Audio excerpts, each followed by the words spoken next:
అందరికీ welcome back to హనుద్యాన education. ఈ వీడియోలో అయితే మనం మానవునిలో జ్ఞానేంద్రియాలు సెన్సరీ ఆర్గన్స్ గురించి అయితే తెలుసుకుందాం.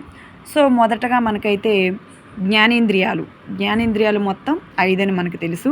సో అందులో వచ్చేసి మనకి మొదటిది కన్ను, రెండోది చెవి, మూడోది ముక్కు, నాలుగోది నాలుక, 5 చర్మము. సో ఈ 5 కలిపి మనం జ్ఞానేంద్రియాలుగా చెప్పుకుంటాం. చిన్నప్పటి నుంచి మనం ఇవి చదువుకున్నవి. సో మరి వీటి ద్వారా గ్రాహకాలు ఏంటివి, దీని నాడీ వ్యవస్థ ఏంటి, తర్వాత అధ్యయనం ఏంటి. సో జ్ఞానేంద్రియం, గ్రాహకాలు, నాడి, అధ్యయనం చూద్దాం. ఫస్ట్ కన్ను దృష్టి, గ్రాహకాలు ఏంటి, దృష్టి చూడటం అన్నమాట. చెవి వచ్చేసి శ్రవణం వినడం. సో ముక్కు వచ్చేసి గ్రాణం అంటే వాసన. సో నాలుక వచ్చేసి జిహ్వ రుచి, నాలుక ద్వారా మనం రుచిని తెలుసుకుంటాం. సో నాలుకని మనం జిహ్వ అంటాము. ముక్కు ద్వారా గ్రాణిస్తాం అంటే గ్రాణం అంటే వాసన. సో శ్రవణం అంటే వినడం, దృష్టి అంటే చూడడం మనకు తెలిసింది. తర్వాత చర్మం ద్వారా మనం స్పర్శ జ్ఞానాన్ని తెలుసుకుంటాం. సో నాడి వచ్చేసి మనకి ఇక్కడ కన్ను అయితే దృక్నాడి, అలాగే చెవి అయితేనేమో శ్రవణనాడి, ముక్కు అయితే గ్రాణనాడి, నాలుక అయితే జిహ్వనాడి, చర్మము అయితే స్పర్శనాడి. సో మరి వీటిని అధ్యయనాలను ఏమని పిలుస్తాము?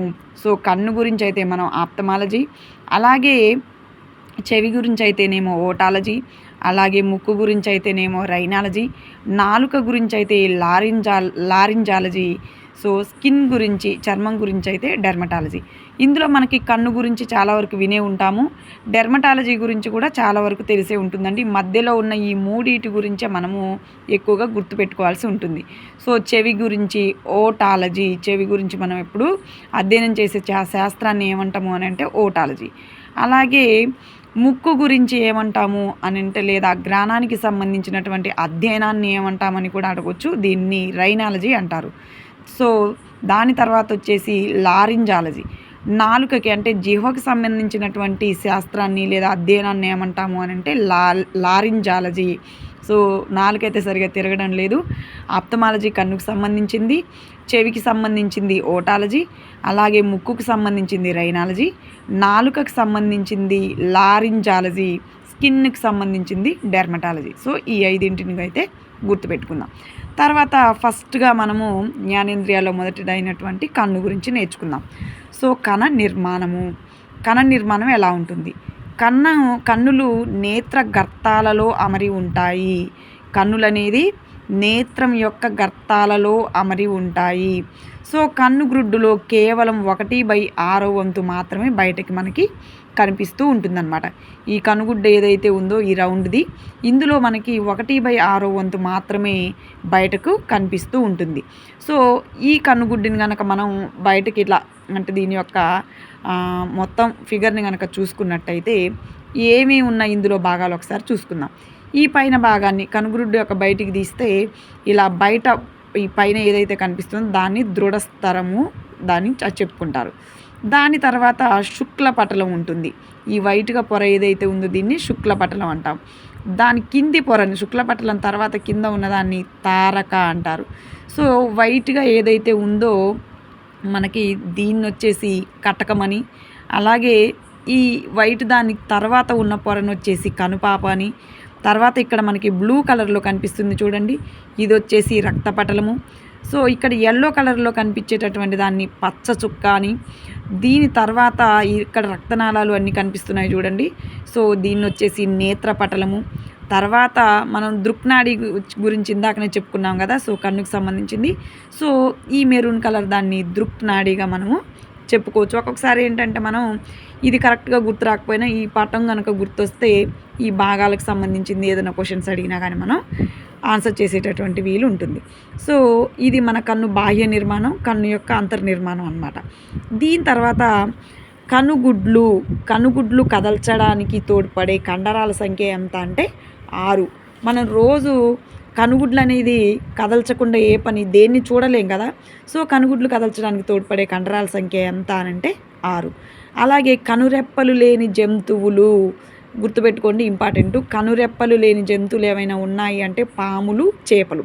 మనకు బయటకైతే ఎక్కడ కూడా కనురెప్పలు పాములకు కానీ చేపలకు కానీ కనిపించవు. అలాగే చెవులు కూడా బయటకు కనిపించవండి. సో గుర్తుపెట్టుకోండి. శరీర పరిమాణాన్ని బట్టి అతిపెద్ద కళ్ళు గల జీవి జింక.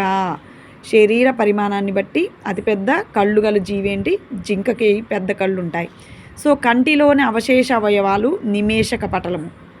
అవశేషం కనిపించకుండా ఉండడము, లేదా ఇంకా చాలా చిన్నది లేదా అంతరించిపోయేదిగా కూడా మనం చెప్పుకోవచ్చు. కంటిలోని అవశేష అవయవాలు నిమేషక పటలము. సో ఊసర వెళ్ళి ఒక కన్నుతో ముందుకి, మరొక కన్నుతో వెనుకకు చూడగలదు. మోనాక్యులర్ విజన్ అంటారు దీన్ని. సో ఊసర వెళ్ళి ఒక కన్నుతోనే ముందుకి, ఒక కన్నుతో వెనుకకు చూస్తుంది, దీన్ని మోనాక్యులర్ విజన్ అంటాం. రెండు కళ్ళతో ఒకే వస్తువును చూడగలగడాన్ని ఏమంటారు? బైనాక్యులర్. సో ఒక కన్నుతో ముందుకి, ఒక కన్నుతో వెనక్కి చూసేది మొసలి, దాన్ని మోనాక్యులర్ విజన్ అంటారు. రెండు కళ్ళతో ఒకే వస్తువును చూడగలగటం బైనాక్యులర్. బై అంటే రెండు అని తెలుసు. సో రెండు కళ్ళతో ఒకే వస్తువును చూస్తున్నాం, దాన్ని బైనాక్యులర్ విజన్ అంటారు. ఎగ్జాంపుల్ మ్యామల్స్, బర్డ్స్ అండ్ మనుషులు, హ్యూమన్ బీయింగ్స్ అనమాట. సో మనకి మ్యామల్స్ అంటే జంతువులు వస్తాయి, బర్డ్స్, తర్వాత మనుషులు మనం అనమాట. సో బైనాక్యులర్ విజన్కి ఎగ్జాంపుల్. తర్వాత మోనాక్యులర్ విజన్కి వచ్చేసి ఎగ్జాంపుల్ ఊసరవెల్లి. తర్వాత పక్షులలో ఉండే అతి సూక్ష్మ దృష్టిని టెలిస్కోపిక్ విజన్ అంటారు.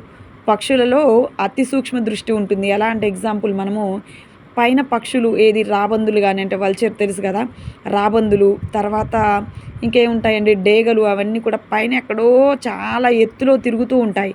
కానీ కింద నీళ్ళల్లో ఉన్నటువంటి చేపల్ని, తర్వాత ఇంకేవైనా జంతువులు, వాటికి చనిపోయినటువంటి జంతువుల్ని కానీ అంత ఎత్తులో ఎగురుతున్నప్పటికీ వాటిని గమనించి కిందికి వచ్చేసి ఒక్క ఉదుటిన వెంటనే వాటిని ఎత్తుకొని పైకి వెళ్ళిపోతూ ఉంటాయి అన్నమాట. అంటే టెలిస్కోపిక్ విజన్ని కలిగి ఉన్నాయి కాబట్టి, అంటే అంత సూక్ష్మ దృష్టిని కలిగి ఉన్నాయి కాబట్టి అవి ఎక్కడున్నా కానీ వాటికి కావాల్సినటువంటి ఆహారాన్ని వెంటనే ఎత్తుకొని పోతాయి.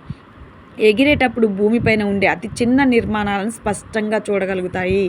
దీన్నే మనం టెలిస్కోపిక్ విజన్గా చెప్పుకోవచ్చు. సో కన్నుకి కెమెరాకి ఇక్కడ పోలికేంటో చెప్పారండి చూడండి. కన్ను ఇది కెమెరా అనుకుంటే నేత్రపటలము. సో దీన్ని ఫిల్మ్ అంటారు. తర్వాత అంటే ఫిల్మ్ లాగా మనం ఎగ్జాంపుల్ కన్నుకి కెమెరాకి పోలిక చెప్తున్నాం కాబట్టి దీనికి కెమెరాకు ఉన్నటువంటి రిలేషన్ దేనితో పోలుస్తున్నారో చూపెట్టడం. నేత్రపటలం వచ్చేసి ఫిల్మ్, అంటే మనకి ఇమేజ్ అనమాట. కంటిపాప వచ్చేసి డయాఫ్రమ్, మనకు కంటిపాప తెలుసు కదా. సో స్ఫటికం వచ్చేసి కుంభాకార కటకము, ఇది కెమెరాలో ఉన్నటువంటి కుంభాకార కటకం మనకు కంటిలో ఉన్నటువంటి స్ఫటికానికి ఈక్వల్ అనమాట. సో కనురెప్పలు ఏంటి అంటే తలుపులు అనమాట. కెమెరాకు ఉన్నటువంటి తలుపులు ఏదైతే ఉంటుందో మన కంటికి ఉన్నటువంటి కనురెప్పలు. ఇక్కడ కన్నేమో కెమెరాగా ఉంటుంది, నేత్రపటలం ఏమో ఫిల్మ్గా ఉంటుంది. అంటే మనకి నేత్రపటలం అంటే బొమ్మ కనిపించేది అనమాట. కంటిపాప ఏమో డయాఫ్రమ్గా ఉంటుంది, స్ఫటికం వచ్చేసి కుంభాకార కటకంగా ఉంటుంది, కనురెప్పలు తలుపులుగా ఉంటాయి. తర్వాత కీటకాలలో మొజాయిక్ దృష్టి ఉంటుంది. కీటకాలలో మనకి మొజాయిక్ దృష్టి అనేది ఉంటుంది. ఆ తర్వాత కంటిలో గల ముఖ్యమైన పొరలు 3 ఉన్నాయండి. అవి ఏంటి అంటే మొదటి బయటి పొర లేదా దృఢస్థరం అంటారు. దీన్నే స్క్లీరా అని కూడా అంటారు. మొదటి పొర, రెండవ పొర, మూడవ పొర. సో 3 పొరలు ఉంటాయి కంటిలో. ముఖ్యమైన పొరలు 3, మొదటి, రెండవ, మూడవ. సో దీన్ని బయటి పొర, మధ్య పొర, లోపలి పొరగా మనం చెప్పుకోవచ్చు. అదే వీటికి ఇంకొక పేర్లు ఏంటంటే దృఢస్థరము స్క్లీరా అంటే బయటి పొర. సో మధ్య పొర వచ్చేసి లేదా రెండో పొర వచ్చేసి రక్తపటలము కొరాయిడ్, అండ్ లాస్ట్ది మూడో పొర లేదా లోపలి పొర వచ్చేసి నేత్రపటలము లేదా రెటీనా. సో ఇవి కంటిలో గల ముఖ్యమైన పొరలు.